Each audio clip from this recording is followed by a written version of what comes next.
In the last week, I have spoken to somebody who worked in great detail in the Situation Room and asked them these questions because I wanted to know. Tell me what it would be like in this situation. Tell me. You've been there. You've lived it. Tell me what it is. Without a shadow of a doubt, the President of the United States knew. If he didn't, then you've got a bigger problem because the President is not informed. The President has people doing things and he's not involved, which may be a possibility, quite honestly, if you believe these, and I never did. But if you believe these people on Osama bin Laden, there were reports out there that said he didn't even make the decision. Finally, Hillary Clinton just stepped in and said, do it. Now, I don't believe that. But if the president didn't know, it means nobody's informing him. Yeah. But at 5 o'clock in the afternoon, he's got Leon Panetta in the Oval Office. That's the Secretary of Defense. And with the amount of, just speaking off from my opinion here, but with the amount of information that we've acquired in the last week or two, not only from reporting but also from sources that we have, it's time to stop giving him this out that he didn't know. He knew. Mm-hmm. He knew, 100% he knew. It would be impossible for him not to know. They chose not to do anything.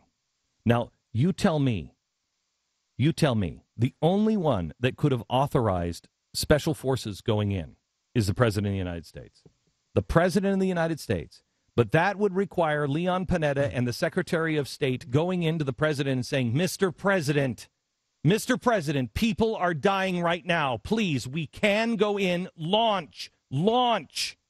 If he was not given that opportunity, then again, people's heads need to roll, and the president needs to be the president and say, I'm firing all of these people. But the President of the United States is the one who makes the decision, launch, send them in. He did not. If he didn't know what was going on, heads need to roll. If he did know what's going on, it's his fault. And I got news for you. There is no way conceivable. And if, please share this with your neighbors that are on the fence. If the president didn't know, we have a bigger problem. Because this guy has run a White House and a military and a State Department so out of control that no one thinks they need to report to the President of the United States when an embassy is under attack. If he claims that he didn't have any of the information that I now have redacted, sitting on my desk right now, that shows what was happening in real time, that was handed to the Secretary of State, Secretary of Defense, and the Situation Room. If he says he didn't have that information, he's either lying or you need to demand a list of the people who are fired because of it. Glenn, stop it. Stop being so forgiving. You keep making these exceptions. Well, if he didn't know, blah, blah, blah. He did know. Oh, yeah. With the amount of information you have, you know that it's impossible for that situation to develop without him knowing about it. You know he knows it. Stop being so forgiving. You're going too far in trying to act like Mr. Fair Guy here. You're being fair because you have information that makes it impossible for this guy to have not known. He knew. Period. Mm-hmm. He knew. Mm-hmm. He was making the calls. What have we turned into? What have we turned into? What have we turned? We have 4 people. How can the president? I don't even understand somebody like this. You've hired that ambassador. You've hired him. That's the guy you chose. You said, Chris Stevens, you go. You go in there. The CIA guys, he didn't know.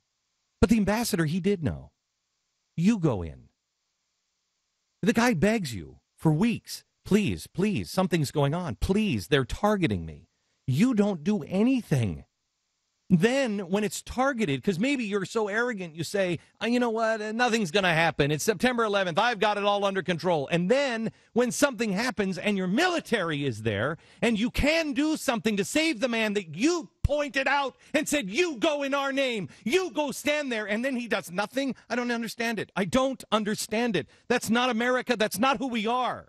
That's not the way we treat Americans. This is a voluntary system. This is something that we say, I believe in it. I want to do it. You don't just grab somebody up and throw them in a school and make them the ambassador from birth like in communist countries. These are people who are volunteering. And the president is the guy who says, we're not going to leave a single person behind. We won't leave our people behind. My gosh. What have we turned into? If we don't turn this corner, America, we will not. We will become a force, a global, terrifying force for evil. It's not just our destruction. We're talking about the destruction of our souls. You can't be this kind of a person or a country. You can't. We didn't want to look at ghost planing and everything else. You're talking about American citizens going in and saying, we're trying to do the right thing here. Can you imagine? You imagine being the guy who had the laser pointer. And he's like, I'm not asking you to send a troop in. I'm asking you to send one robotic plane in. One. And I can take them out and I'll live and so will everybody else. I'm asking for one robotic plane. And you don't send it? What these Navy SEALs had to be thinking in their own head. What have I sacrificed for? What do we even mean?